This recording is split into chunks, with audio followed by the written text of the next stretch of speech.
Predators are one of the most badass sci-fi creatures ever, and in today's video I'm going to teach you not only how to draw the predator but also how to design your own predator character. So let's jump straight into it. So what we're going to do is first, straight away, we're going to jump into structure and simplification, right?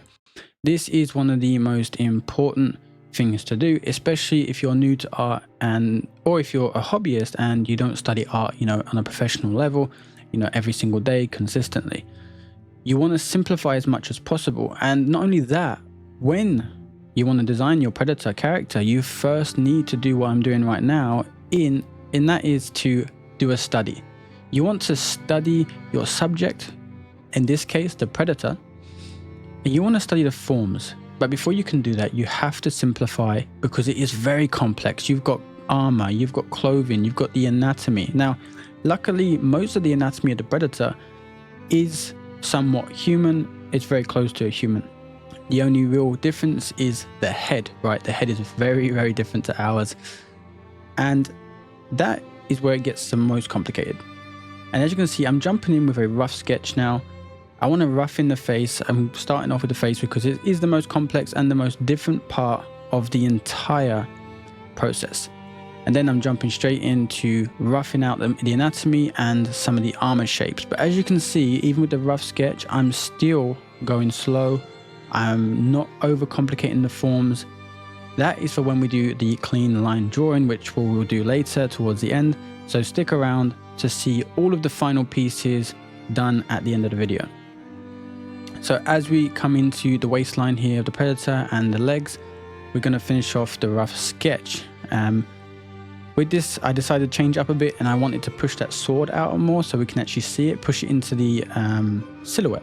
Okay, that's more of a design principle there, just to make the silhouette more interesting. So what we're going to do now is jump into the actual design. So here I'm designing my own predator. So I'm putting him into a pose, in my own custom pose. I wanted it to be aggressive. I wanted him to be like he's in the middle of combat. He's just been injured somehow.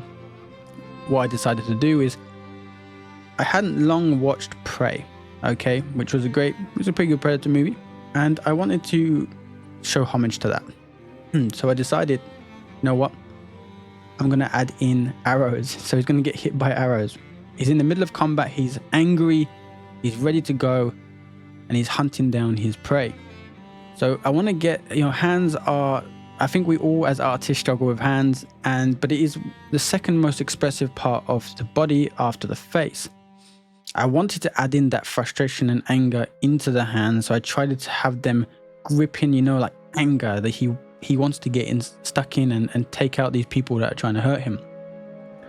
Again, he's roaring, so this time we're going to open up that mandible and show that he's angry, show that anger, that frustration of being hurt. And then we're going into the anatomy, right? So with the anatomy, again, it's very humanoid. There's not much difference between the human body and the anatomy of a predator. And same with the legs.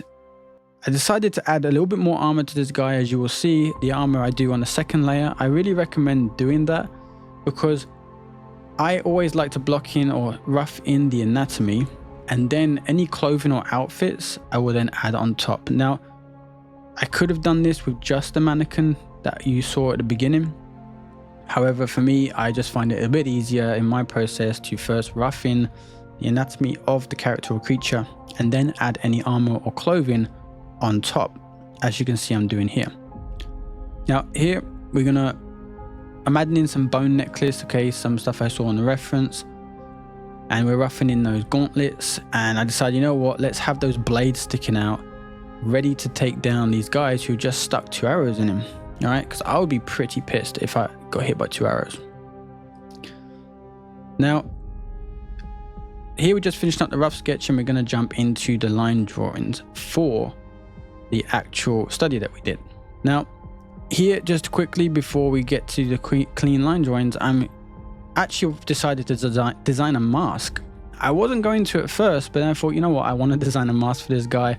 I want to see what he would look like with a mask. So to show homage to the bone necklace and the human skulls on his back on pikes, I went with like these animal creature teeth that he stuck to the top of the mask, a bone mandible, which actually I realized my subconscious had remembered that from the 2010 Predators movie. I believe it was that one. And here we're doing the clean line drawing, jumping into that to finally finish off this study that we did, just to show you that there is a process, right? And you can try my process, you know, exactly, but you'll probably find for most of the time, my process won't be perfect for you, but it will help you to develop your own process. And that's what's happened to me as I've learned and developed. I've tried many different processes from many different artists who are way more skilled than me. And never have I stuck to a single process that I've studied from another artist. I've always integrated it into what it is now, and this amalgamation of many different artists' process. And that is what will probably happen with you. You probably won't use any one person's process exactly. You'll end up mashing them together to find a process that works specifically for you in your art. And as we finish off this cool study that we did of this predator, we're jumping straight into the actual design. And this is where we really start to bring this character to life. Okay, the rough sketch is cool, it looks cool, but now let's do even better and let's make it much clearer. Let's improve the clarity. Now, one tip I would say is when doing line drawing, even with painting, wherever you want the person who's viewing your art to look, that's the focal point, right? You need to find the focal point of your character, creature, spaceship, scene, whatever it is, and put more detail and more emphasis and more clarity in that area.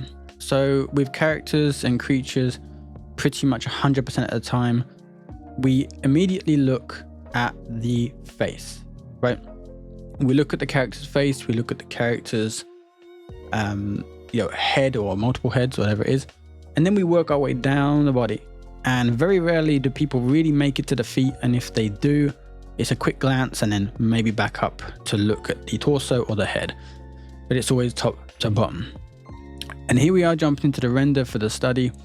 Now, my render process as a concept artist is I very rarely, if ever, to be honest, paint out the lines, because as a concept artist and somebody who is bombarded in my brain with so many ideas all the time, I like to finish my design usually with some flat color like this. I usually keep the lines, I just add a little bit of rendering, bit of texture on top, but I don't really render out the lines, as I'm not an illustrator and I don't really have a passion for illustration as a whole. But I do love to add color, because some color and texture really does make your character or your design pop. It makes it stand out. It even makes it more clear. And as we jump into this design here for this character, I definitely struggled a bit with choosing the actual color scheme. You'll see at the end of this video with the final stills of all the pieces that we've done here in this video, you will see that I actually end up changing a lot of the color scheme because I just wasn't happy with it. And if you're not happy with something in your design, in your artwork, if you're able to change it and it's not going to be a laboring process, then definitely change it. If not, just remember that and take that into your next piece of artwork or design so that you can improve it. Always analyze at the end when you finished your design, finished your character, analyze it. Don't rip it apart per se. Don't shred it and start to say that you're horrible and terrible. Don't do that. Definitely not. But definitely analyze your creation. What did you do well? What did you do bad? These things, and then take those into your next design, okay? These will help you improve so quickly. If you can take feedback from other people as well, and you have that ability or that capability to show other people who are more advanced than you and get feedback from them, definitely do that, because feedback is an incredible thing. And it can be difficult, I do understand, to get feedback because it's usually not what you're expecting. and you've labored and you've worked hard on a piece, like this entire video here and all of these sketches and renders and drawings in total took me about 14 hours to create this entire video, right?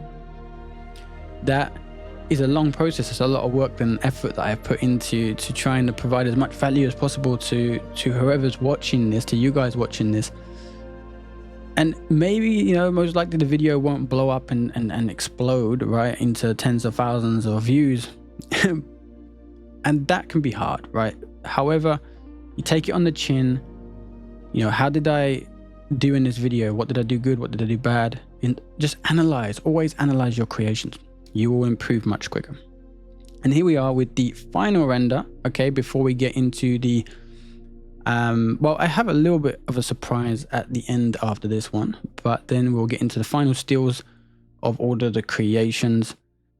And with this one, fairly the same process. Okay, it's the flat colors and then some color variation, some rendering. I don't even go that heavy on kind of the light and shadow. I usually have my characters in a more light environment, because usually with concept art anyway, you want to show clarity, because, you know, it goes off to another person who needs to be able to create that in 3D, animate it, etc. So adding in some light, because the predators have a dark metal that isn't extremely reflective, it can be more difficult. But with some texture brushes, you can add in a bit of kind of light and just kind of add in lots of different, using the flat brush as well. As you can see, I'm adding in some color variations, some hue variation, value variation. All of those things are really good. I just don't push it into a crazy amount like an illustrator would. And here with this final one, it's a bust that I did. I actually did this one before starting on the main content for this video as kind of like a warm-up study, just to get into the mood and vibe of the predator, right? So with this one, I was actually impressed. I actually really liked how the line work and that turned out, and I discovered once again that going into a design or drawing without any heavy expectations of how it should be or how it should turn out, it ends up turning out better than you expected, right? So if you keep your expectations a bit lower and you're like, okay, I'm just going to create something cool, that's it, I'm just going to have fun and enjoy the process, you end up having usually a much nicer, much better drawing. And that's, you know, or just a design in general. Take those heavy expectations off of yourself. You know, I'm still do it sometimes, right? I still put expectations on myself, especially if it's for, you know, a commission, a client, so on. Then obviously I always want to do a much better job than I even do with my personal work, right? And for the younger guys out there, well, younger, I'm 26, but for those who are really new to art, I would say really remember to have fun and enjoy creating art. Because if you do not have fun and, you know, and you just grind it out like I did the first year or two, you can come very close to burnout, and even, you know, hit that burnout kind of, if you go over it, you know, there's no stepping back, right? Remember to have fun, remember to enjoy the process, and don't put too much pressure on yourself to just create something that is trendy, right? That's going to do really well on social media and it's going to blow up, and you're going to, you know, don't create art just for that reason, because especially if it's artwork that you don't enjoy, right? If you're creating things just for social media and not because you also enjoy it, you're going to burn out. You're going to end up probably hating art and never doing it ever again. Okay, so make sure to have fun and enjoy. Okay, here we come in the final render here for this video, and I really hope that you all enjoyed this video and that you got some value from it. If you made it this far, thank you very, very much, and please do subscribe, hit that bell notification. Lots of videos planned, and this is the year of growth, right? We're going to grow together, we're going to improve together. This is the time. Okay, so please subscribe, like, and share this video with friends. Okay, but thank you very much for watching this video. I hope to see you in the next one.